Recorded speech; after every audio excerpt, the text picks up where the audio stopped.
What's up, my juicy gamers? It's Juicer here.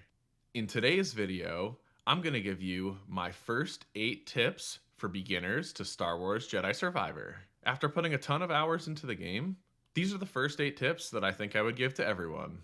The first tip that I like to give to everyone is if you're lost, always check your holomap. The map will always show pathways that are unexplored as yellow, and doors that you have not yet opened will be green. If an item is red on your map, you haven't yet learned the skill in order to get through it. So if you get lost, always hit that map button, zoom in, zoom out, and you'll figure out what pathways you haven't gone through yet. The second tip kind of goes along with the first tip. There will always be markings on the walls and ledges that you can grapple onto or wall run. Most of the time they're in white, as shown here, but sometimes the wall runs can be on pieces of metal, and the climbings are often things with grates or little lumpy edges on certain maps. You'll get used to seeing exactly what it is that you're supposed to be parkouring on. An essential combat tip that I think everybody should know, and is not necessarily obvious, is force pull is a power that when used with your normal attack, one-shots a ton of enemies. It's really, really powerful, and you should use it often. Another one-shottable power is force push when there's a ledge around. If an enemy is vulnerable to force push, you can push them off of the cliff. I know that's helped me out in a ton of situations. After defeating an enemy for the first time, you get an option to scan the character. You should always do this. Give BD his opportunity to shine. After scanning, you get the ability to see the enemy's weaknesses. These are super, super important. Sometimes you'll find out information about dismembering the character. Oftentimes that makes them more aggressive but easier to predict. Or sometimes you find out that you can throw a shield after you've defeated the shield troopers. Obviously, the first time you fight a new enemy, you won't know any of that information, but afterwards, going forward, you will have it. Another very important thing that I noticed at the beginning of the game were how many stim boxes there are early in the game. One is right off the bat on Coruscant. If you follow the path in front of you after you get to the Undercity meets, you encounter a droid. Defeat the droid, and you can get the stim. Not feeling so great, BD.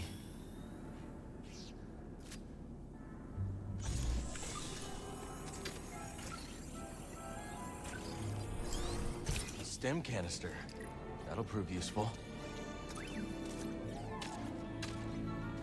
I'm gonna do a teaser for the second stim canister right now. It's actually part of my final tip, so watch till the end for that one. The third stim canister is on Kobo.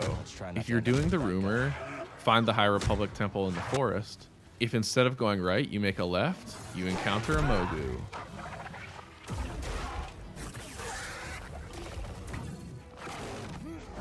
Defeat it.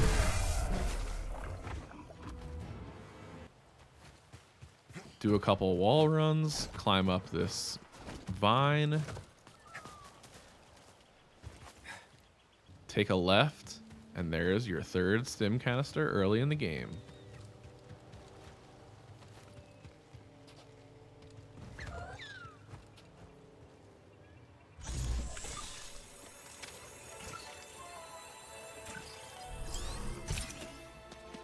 Having as many stims as possible is obviously your friend because that is your health source. If you're an impatient gamer, like I know some of you are, you can skip the dialogue, but you have to change a setting first. You can reset your skill points. It costs you 1 skill point itself, but technically, all experience and skill points are infinite because you can always rest and respawn enemies. So don't be afraid to try a new skill out, change your build completely once you get a new stance, as you can always reset the skill tree. The last tip that I have might actually be one of the more important ones as well.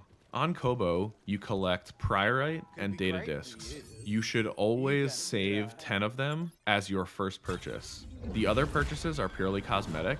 However, if you spend 10 Priorite, you can get a stim canister. Super, super important. Maybe your little droid can use this encrypted backup code to get it open? My goodness, you unlocked it. Feel free to take whatever you can make use of.